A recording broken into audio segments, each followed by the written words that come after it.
Hello, ಎಲ್ರಿಗೂ ನಮಸ್ಕಾರ.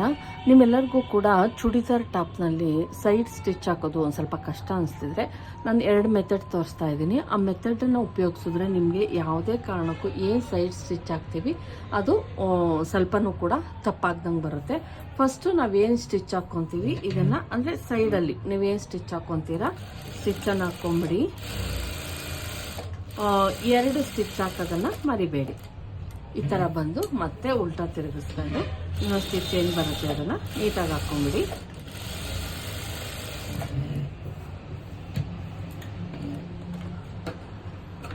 ಈಗ ನಾವೇನು ಮಾಡಬೇಕಾಗುತ್ತೆ, ಎಲ್ಲಿ ಮಾರ್ಕಿಂಗ್ ಹಾಕ್ಕೊಂಡಿರ್ತೀವೋ ಅಲ್ಲಿಗೆ ನೀವೇನು ಮಾಡಬೇಕಾಗುತ್ತೆ, ಇಲ್ಲಿಂದ ಲೂಸ್ ಸ್ಟಿಚ್ಚನ್ನು ಹಾಕ್ಕೊಬೇಕಾಗುತ್ತೆ. Full loose stitch. ಏನು ನಾವು ಸೈಡ್ ಸ್ಟಿಚ್ಚನ್ನು ಕೊಡಬೇಕು ಅಂತ ಇಲ್ಲಿ ಲಾಕ್ ಮಾಡಿ ಒಂದ್ಸಲ.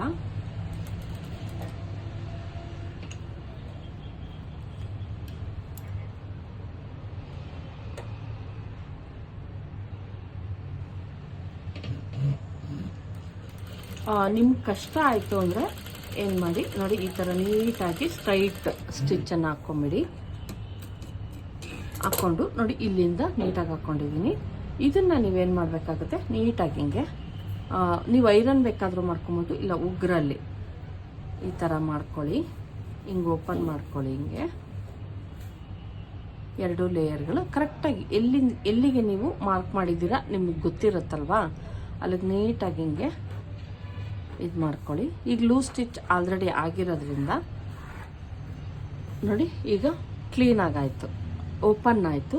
ನೀವು ಎಲ್ಲಿಗೆ ಕರೆಕ್ಟಾಗಿ ಮಾಡ್ಕೊಬೇಕು ಅಂತಿದ್ದೀರಾ ಅಂತ ಹಿಂಗೆ ತಗೊಳ್ಳಿ. ಈಗ ಈ ಕಡೆ ಎಡ್ಜಿಂದ ಹಿಂಗೆ ಮಾಡಿಬಿಟ್ಟು ಫೋಲ್ಡ್ ಮಾಡಿಬಿಟ್ಟು ಈ ರೀತಿ ಸ್ಟಿಚ್ಚನ್ನು ಹಾಕೊಂಬಂದ್ಬಿಡಿ.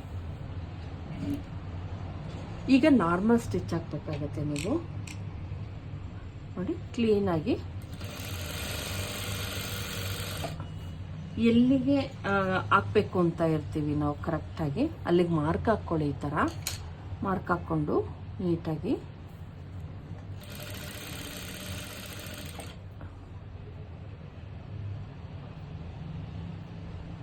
ಅಲ್ಲಿಂದ 1/2 ಇಂಚ್ ಮೇಲ್ಗಡೆಗೆ ನಾವೀಗೇನು ಮಾರ್ಕ್ ಹಾಕಿದ್ದೀವಿ ಅಲ್ಲಿಗೆ ನಾವು ರಫ್ ಸ್ಟಿಚ್ಚನ್ನು ಮಾಡಿದ್ದೀವಿ. 1/2 ಇಂಚ್ ಮೇಲ್ಗಡೆಗೆ ನಾವು ಸ್ಟಿಚ್ಚನ್ನು ಹಾಕೊಬೇಕಾಗತ್ತೆ. ಕ್ಲೀನಾಗಿ ಹಿಂಗೆ ಇಟ್ಕೊಳ್ಳಿ. ಮೇಲ್ಗಡೆಗೆ ಬಂದು ಅಲ್ಲಿಗೆ ಸೂಜಿಯನ್ನು ನಿಲ್ಲಿಸಿ ಏನು ಮಾಡಬೇಕಾಗುತ್ತೆ, ಮತ್ತೆ ನಾವು ಹಿಂಗೆ ಓಪನ್ ಮಾಡ್ಕೊಳ್ಳಿ. ಮತ್ತೆ ಇಲ್ಲಿ ನೋಡಿ ಈ ರೀತಿ ಬಂದು ಇಲ್ಲಿ ರಫ್ ಮಾಡಿ ಒಂದ್ಸಲ, ಅಂದರೆ ಡಬಲ್ ಸ್ಟಿಚ್ಚನ್ನು ಹಾಕಿ. ಈಗ ಮತ್ತೆ ನಾವು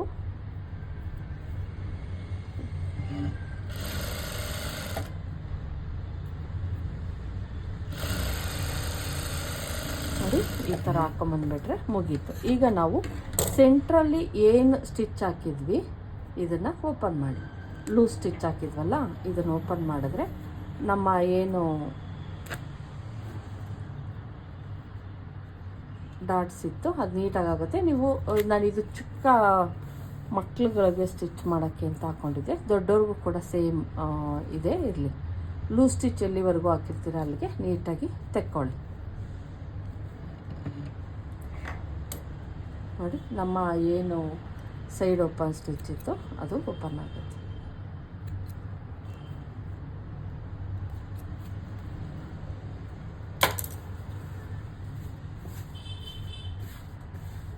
ನೋಡಿ ಇಲ್ಲಿಗೆ ನಮ್ಮದು ಕ್ಲೋಸ್ ಆಗಿತ್ತು, ಇಲ್ಲಿಗೆ ಓಪನ್ ಆಯಿತು. ನೋಡಿ ಈ ರೀತಿ ಮಾಡ್ಕೊಳೋದ್ರಿಂದ ನೀವು ಸೈಡ್ ಓಪನ್ ಸ್ಟಿಚ್ ಏನಿದೆ ಅದು ನೀಟಾಗಿ ಬರುತ್ತೆ. ಒಂದು ಚೂರು ಕೂಡ ಆ ಕಡೆ ಈ ಕಡೆ ಆಗಲ್ಲ.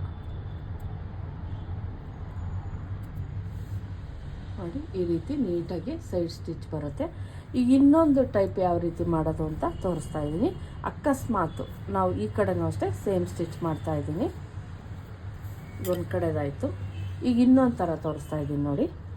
ಇದನ್ನು ಅಷ್ಟೇ ಸೇಮ್ ನಾವೇನು ಮಾರ್ಕ್ ಮಾಡ್ಕೊಂಡಿರ್ತೀವಿ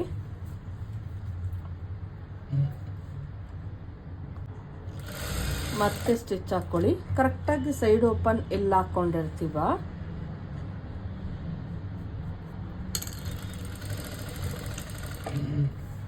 ಈ ರೀತಿ ನೀಟಾಗಿ ಮಾಡ್ಕೊಳ್ಳಿ. ಮಾಡ್ಕೊಂಡಾದ್ಮೇಲೆ ನೀವು ಇನ್ನೊಂದ್ಸಲ ನೋಡಿ ಈ ಥರ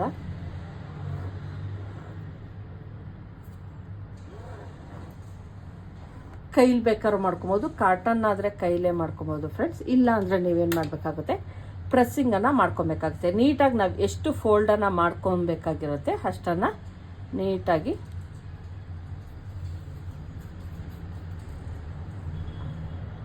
ಹಿಂಗಿಟ್ಕೊಂಡು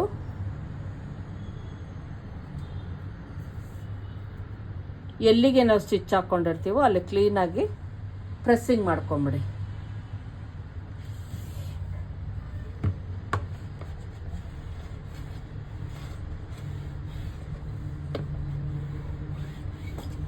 ನೋಡಿ ಈ ರೀತಿ ಪ್ರೆಸ್ಸಿಂಗ್ ಮಾಡ್ಕೊಳ್ಳಿ. ನೋಡಿ ಈ ರೀತಿ ನೀಟಾಗಿ ಪ್ರೆಸ್ಸಿಂಗ್ ಮಾಡ್ಕೊಳ್ಳಿ.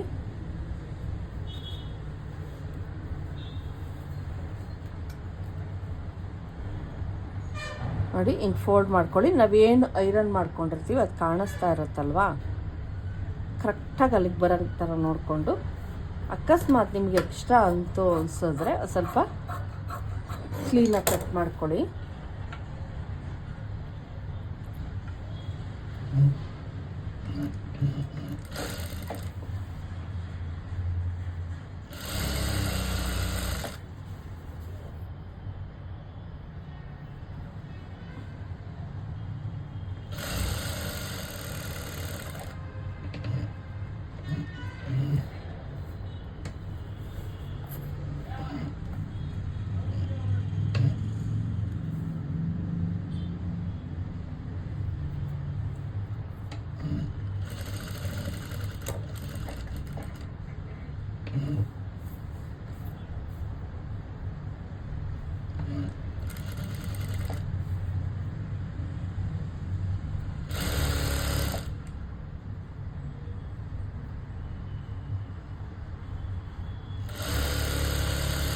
ನೋಡಿ ಈ ರೀತಿ ಮಾಡ್ಕೊಳ್ಳಿ. ಯಾವ ರೀತಿ ಮಾಡ್ಕೊಂಡ್ರೂ ಸೇಮೇ ಬರುತ್ತೆ, ನೀಟಾಗೇ ಬರುತ್ತೆ.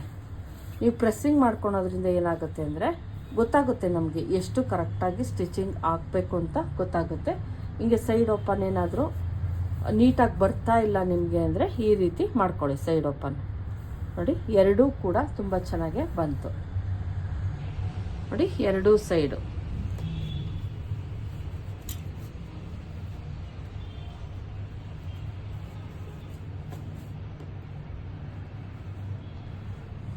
ನೋಡಿ.